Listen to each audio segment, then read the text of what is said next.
Okay, that's where I stopped. So I've got 10 minutes, Carlo. Please keep me honest. Defense Trade Controls Act rebuttal. So this is reprising more or less my Senate submission, which you can read. You can download it from their website. What are the main remaining problems with DTCA after 2015? Ordinary and indeed necessary international scientific activities remain regulated. Collaborative research, education, seminars, as I've already pointed out, in fact. The DSGL is overly broad and overly vague, and I'll give you a few examples. And Australia has put it at a competitive disadvantage, right, the UK and the US. In particular, the UK exemptions that I read are not repeated anywhere in Australian legislation. So overly broad and vague. The headline topics of the DSGL cover something like 1/3 of high-tech and related sciences in academia. I get that guesstimate from having gone through the DSGL and having gone through postgraduate coursework at Monash. That was my source of information on this. It is just a guesstimate. That doesn't mean that 1/3 of high-tech and science research would be strictly regulated, because those are just the headline topics. There are lots of restrictions and qualifications in the DSGL, so it would certainly be less than 1/3, but it would nevertheless impact a very wide range of research going on today. The result, partly because of the exemptions and qualifications, is an incredibly complex document. It's full of ambiguities as well, so that's a serious problem when we're talking about enforcement through the criminal code. The ambiguities allow for differing interpretations. In general, intent is needed to be established for a criminal prosecution to succeed, but it's entirely possible, as many examples from around the world, and including Australia, could show, it's entirely possible that one person's accident is another person's intent. So malicious prosecution requires basically nothing but a malicious prosecutor.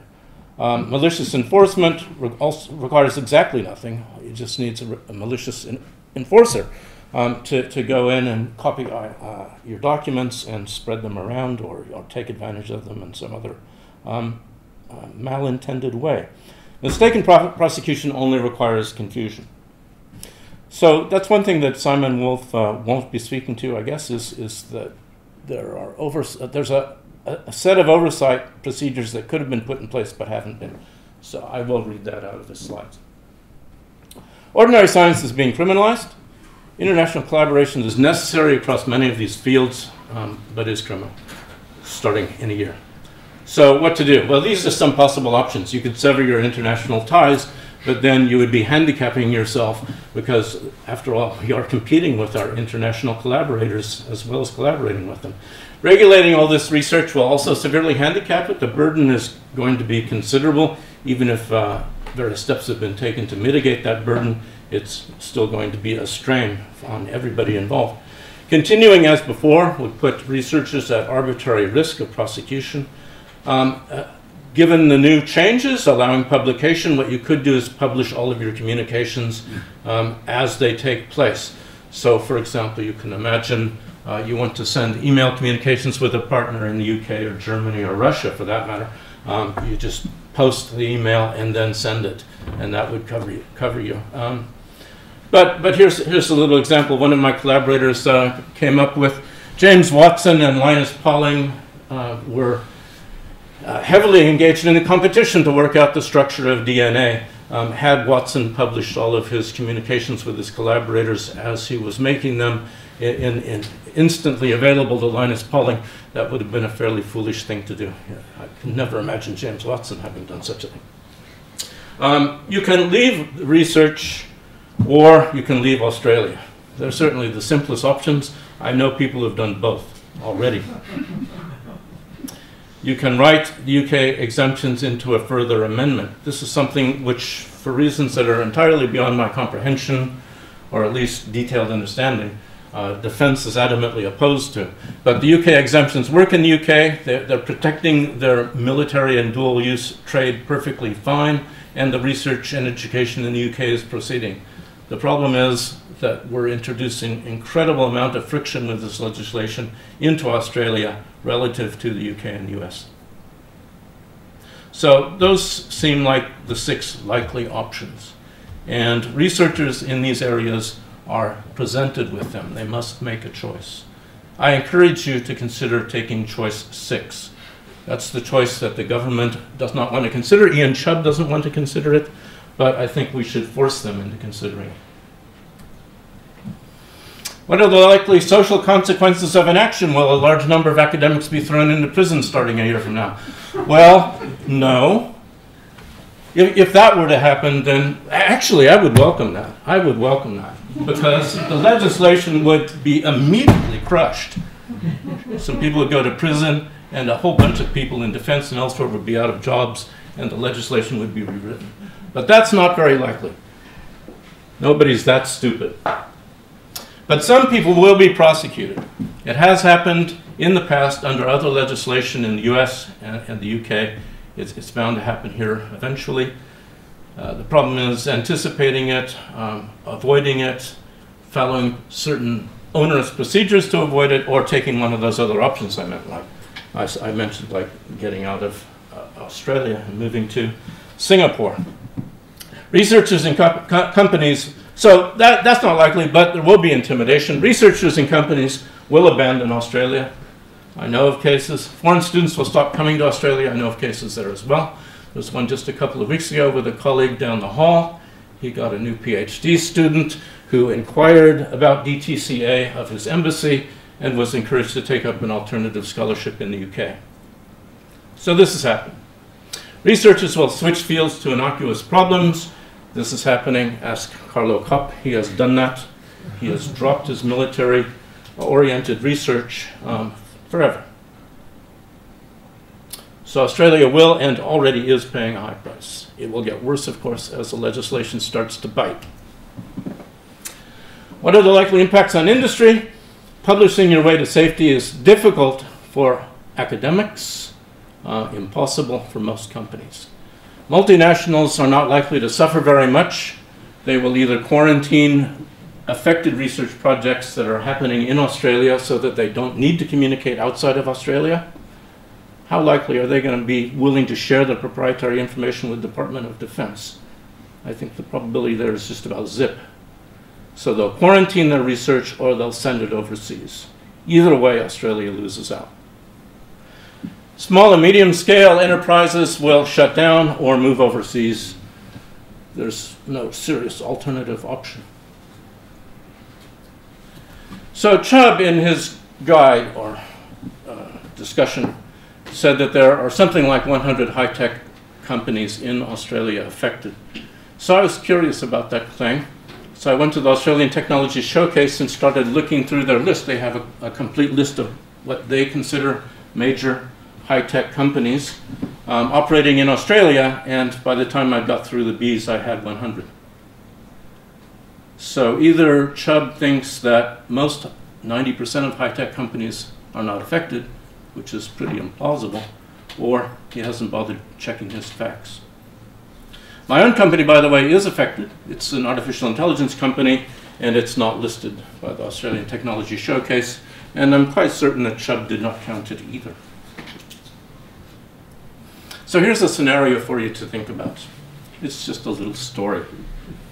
Professor Geoffrey Passer, a pacifist, researches the ethics of robotic warfare. In doing so, he annoys many in the defense establishment. This doesn't matter. He's in a philosophy department. Nobody gives a hoot about philosophers. His university doesn't even bother vetting his research. One day, Professor Passer comes up with a new way to organize and deploy robots in warfare. Were he mercenary, which he isn't, he could file a patent for this and become rich. But instead, he is interested in finding countermeasures to what he proposes. So he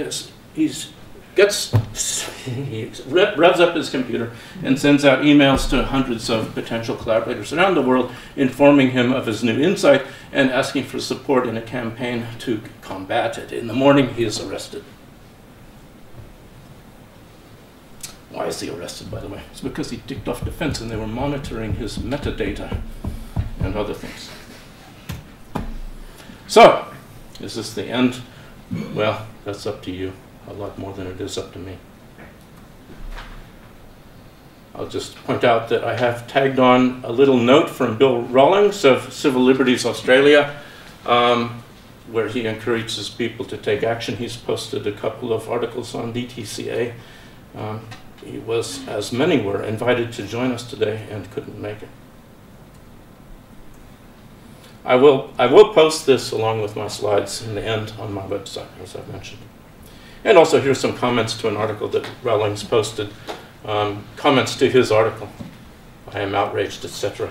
Well, I'll let you read that later during Q&A if you like. Meanwhile, even though I lack water and I'm feeling it, I shall move on to Simon Wolf. 10 minutes out. Good timing, eh? Yeah. I'm used to it. My poor students, I just ripped through my slides. Okay, so I'm just going to read this out. I don't have special insight into this. It's what he sent to me yesterday and said he would speak to. So outline, I'll just read it out loud to give something for the recording to record. Proposed amendments and so on. Okay, so Blueprint for Free Speech. They're an organization that supports free speech, and I don't know much about them, I'm sorry. I can't really speak to things that are so brief as this. I presume he was going to say there's a necessity for this regime about bringing the law up to date and things like that. The amendment bill has improved the act. That's what he says. I would agree with that. It has improved the act. I'll rebut in question and answer. So sorry, I'll cut my editorial remarks. Amendments don't go far enough. Freedom of expression is paramount.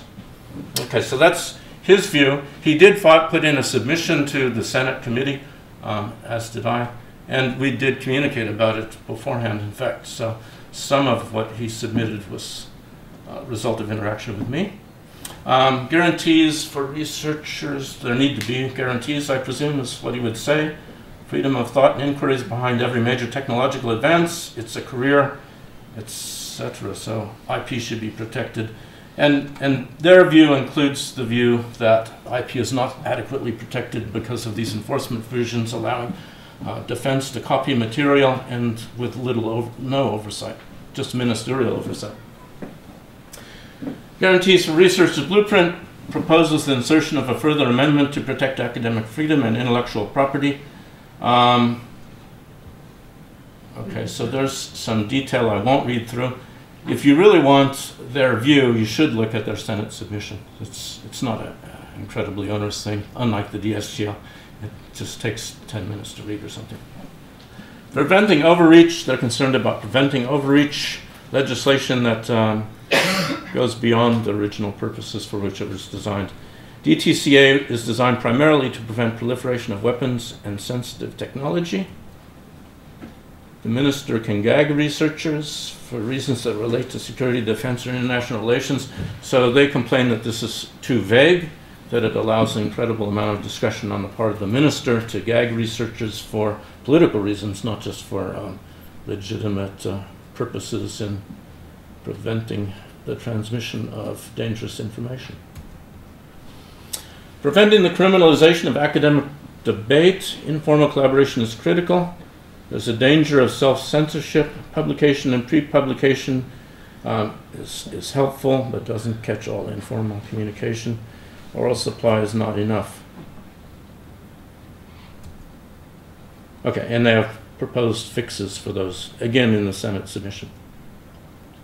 And then this is quoting what I quoted out of the UK Act, which legitimizes ordinary scientific research and education.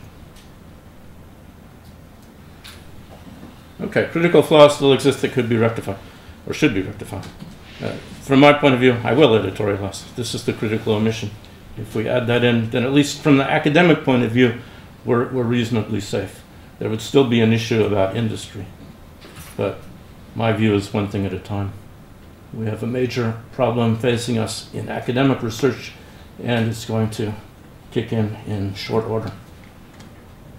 Okay, so that puts us exactly on time for a question and answer session.